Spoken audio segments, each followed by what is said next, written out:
Hi guys, it's Max Winter.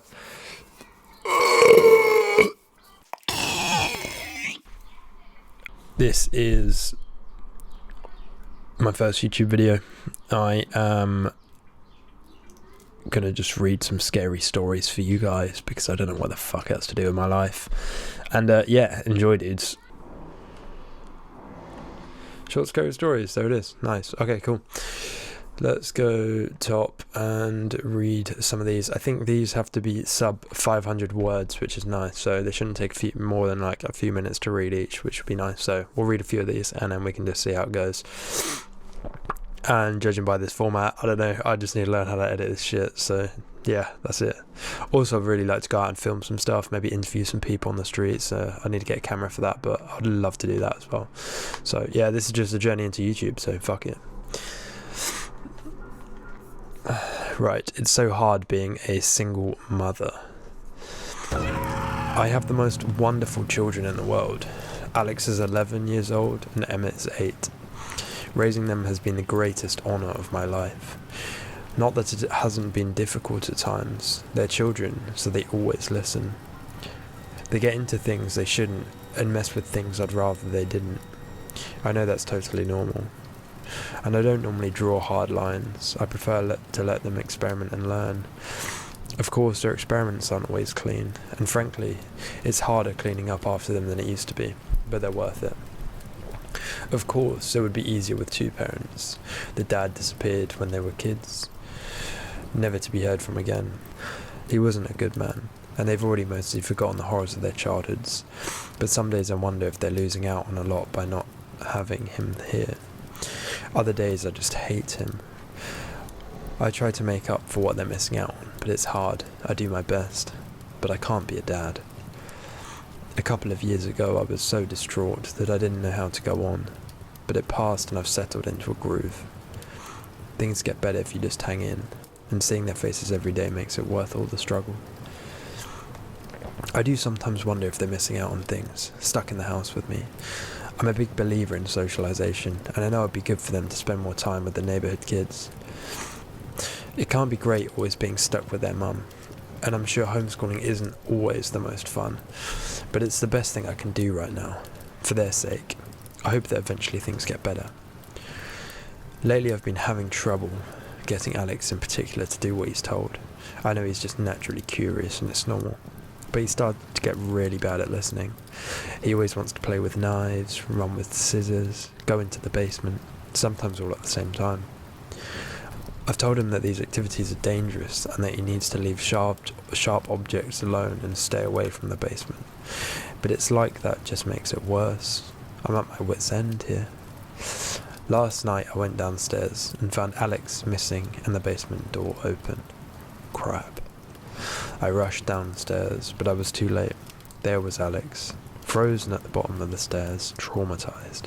I guided him back up the stairs and closed the door behind him. It will take him some time to get back to normal, but I love him and I'm not going anywhere, and neither is he. Our bodies swinging from the rafters in the basement guarantee that Alex, Emma, and I will be here together forever. Let's give that one an upvote. I quite enjoyed that.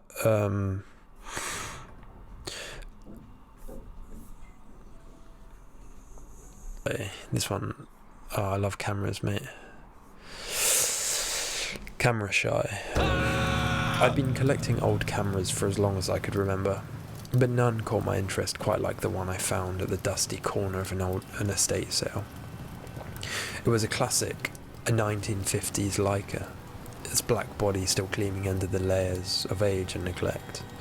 What sealed the deal was the roll of undeveloped film still nestled inside. I was ecstatic about the find. As I developed the film in the dark room, the photographs emerged slowly, revealing what seemed to be an ordinary family portraits. There was a woman with perfectly curled hair and a bright smile. A man with a stern look, softened by the child he held in his arms. All perfectly normal, if it weren't for the subtleties. In the first photo, the family was lined up by an old oak tree, the father's eyes not on the camera, but staring off to something just out of frame. His expression was one of disquiet. The next photo showed the child, her eyes wide and tearful, looking not at the camera but at the same unseen spot, her small body tense as if ready to run. Each successive photo told a similar story. The family, always in different settings, their quaint living room, a local park, their dining room, always with their attention directed at something just beyond the picture's edge. A creeping unease settled over me. The last photo on the roll was different. It was taken inside the house, in what looked like the living room. All three were in the frame as though someone else had taken the photo. They weren't smiling. Instead, they stood close together, the father holding a baseball bat, the mother clutching the child so tightly it must have hurt. All of them stared directly at the camera, or rather, through it, their faces pleading with me, begging me for help. I shook off the initial shock, rationalising that it was a staged series of photos meant to spook whoever developed them. Yet sleep eluded me that night. Every creak and sigh of my house sounded like stealthy footsteps. Every shadow seemed to conceal a lurking figure. The next morning, driven by morbid curiosity, I decided to find out more about the camera's previous owners. My search led me to an old newspaper article about the Delaney family, who had vanished in the late 50s, leaving their home undisturbed, dinner still on the table, the TV still on. They were never found, and no explanation ever fit the scene. As I read the article, the room chilled. The feeling of being watched crept over me, the hairs on the back of my neck standing up on end. Reluctantly, I turned to look behind me, half expecting to see the family standing there, still begging for help. There was nothing, of course, just the shadows. But sometimes, late at night, I swear I can hear the faint click of a camera shutter and the quiet whispers of a family, stuck forever, just out of sight. Very nice, yeah, that's cool. Yeah, so, I mean, that was that. So this is going to be my first, stupid little video, and, yeah. I want to start uploading stuff on YouTube. I don't really know if that's going to be... I love interviews. I watch so much interview content, whether that be Software Underbelly or just people talking to strangers on the street and asking them for either advice or stuff like that. So I would really like to get into that. But we'll see where things go. I think it'd be nice to have an English version of that, as... I mean, I see a lot of that kind of content in America, but in England, maybe not so much. However, I guess it's kind of different with the sort of... the way people are over here, which is fair enough. So yeah, stay tuned, and please like and subscribe, and yeah, let's get this shit rocking. Peace.